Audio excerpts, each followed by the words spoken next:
آپس میں ڈسکس کریں. ہفتے کے اندر آپ کے پاس جو 6-7 اس کے اندر اس فرمان کو, اس لیکچر کو لے کر دوبارہ سے آپس کے اندر اس کا مطالعہ کریں, اس کو ڈسکس کریں. صحیح. جی اور کوئی؟ سر ایک سوال ہے. جی. جس طرح سے امام نے کہا کہ مومن ایک روحانی مستی میں ہوتا ہے, تو اس کا مطلب یہ ہے کہ اس نے اپنی روح کو آزاد کر دیا ہے. ٹھیک ہے, مطلب امام کے فنافی امام ہو چکا ہے. لیکن پھر امام یہ بھی کہتے ہیں آگے کہ ایک قید خانہ ہے, اس سے بھی آگے ایک قید خانہ ہے, اس سے بھی آگے ایک قید خانہ ہے, اور آگے قید خانہ ہے. تو پھر وہ روحانی مستی میں کیسے ہوگا جب تک وہ قید خانہ ایک قید خانہ سے قید خانے میں جا رہا ہے؟ تو یا تو یہ ہے کہ وہ قید خانہ اس کے لیے روحانی مستی ہے کہ وہ ہر ایک میں جا رہا ہے, یا پھر وہ جب آخری جب نکل جائے گا ہر قید خانے سے تب جا کر وہ روحانی مستی میں پہنچے گا. ہاں, تو ہم 2 قسم کے مومن کی بات کر رہے ہیں, 2 قسم کے پرندوں کی بات کر رہے ہیں, 2 قسم کی آزادی کی بات کر رہے ہیں. ایک کہ جو حقیقی مومن ہے, حقیقی مومن, اوکے, وہ علم اور عمل سے, عبادت سے اپنی روح کو آزاد کرا لیتا ہے. لیکن آپ کو ابھی بھی اس دنیا میں وہ چلتا پھرتا نظر آئے گا, اور اس کی مثال ہمارے پاس ایک نہیں بہت ساری ہے. سب سے پہلے ہم امام ہی کی مثال لیتے ہیں, امام ہی کی مثال لیتے ہیں. امام اس دنیا میں قید نہیں ہے, امام اس دنیا میں قید خانے میں نہیں ہے, وہ آزاد ہے. اس لیے امام ہر جگہ موجود ہے. کیوں؟ کہ وہ اپنی روح کو ایک طرف سے اس دنیا میں رکھتا ہے اور ایک طرف سے آسمان میں رکھتا ہے. اب اسی کے پیچھے ایک حقیقی مومن, خالی مومن نہیں, ایک حقیقی مومن اپنی روح کو اس جسم سے آزاد کرا لیتا ہے. پھر ہمارے سامنے وہ ایک عام انسان بن کر رہتا ہے. جس طرح سے امام آپ دیکھیں ہمارے سامنے ایک عام انسان کی طرح رہتا ہے, کھاتا پیتا ہے, شادی کرتا ہے, بچے کرتا ہے, باتیں کرتا ہے, بیمار ہوتا ہے, ایک عام انسان کی طرح ہمارے سامنے رہتا ہے. لیکن حقیقت میں روحاً وہ آزاد ہے. وہ حقیقی مومن ہمیشہ روحانی مستی میں ہوتا ہے, کیونکہ وہ ہمیشہ خوش ہوتا ہے, کیونکہ وہ روحانی مستی میں ہوتا ہے. کیونکہ وہ امام کے ساتھ ایک ہوتا ہے تو وہ تو دنیا میں اڑتا پھرتا ہے. ہمارے کو ایسا لگتا ہے جیسا آپ کے سامنے بیٹھا ہوا ہے, جس طرح امام دربار میں ہمارے سامنے بیٹھے ہوئے ہوتے ہیں, لیکن اسی وقت وہ آزاد ہوتے ہیں. پوری دنیا کائنات کے اندر وہ حاضر و موجود اڑتے پھرتے ہیں آزادی کے ساتھ. اس لیے کہتے ہیں کہ امام کے لیے کوئی بندھن نہیں ہے, یعنی کہ امام قید خانے میں نہیں ہے. ایک آیت ہے قرآن کے اندر کہ خدا آپ کو نور دے گا تاکہ آپ لوگوں کے درمیان میں چلے پھریں. ایک طرف سے آپ امام کے نور کے ساتھ ہوگے آزاد, ایک طرف سے آپ لوگوں کے درمیان میں چلتے پھرتے ہوگے, یعنی کہ بورے من سے آپ بیٹھے ہوئے ہوگے. جب لوگ آپ کو دیکھیں گے تو سمجھیں گے کہ یہ آدمی تو کیسا ہے, اس کو تو کچھ پتا نہیں ہے, اس کو کیا پتا.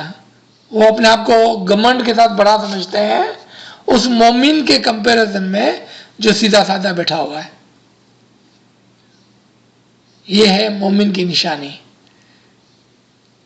اب دیکھا نا, یہ 2 الگ الگ مومنوں کی بات ہو رہی ہے. ایک حقیقی مومن اور ایک مومن تو ہے لیکن ابھی تک آزادی نہیں پایا ہے. جو آزادی نہیں پاتا ہے وہ ایک قید خانے سے دوسرے قید خانے میں جاتا ہے. جس طرح سے ایک پرندہ, ایک پنجرا خراب ہو جاتا ہے تو مالک اس کو دوسرا پنجرا خرید کے دیتا ہے اور وہ دوسرے پنجرے میں جاتا ہے, پھر اس کو تیسرا پنجرا خرید کے دیتا ہے. لیکن ایک وہ برڈ بھی ہوتا ہے, ایک وہ پرندہ بھی ہوتا ہے جو آسمان میں اڑتا پھرتا ہے, وہ زمین پہ بھی رہتا ہے, یعنی درخت کے اوپر آ کر بیٹھتا ہے, ہم کو نظر آتا ہے زمین کے اوپر سے چارہ اٹھا رہا ہوتا ہے,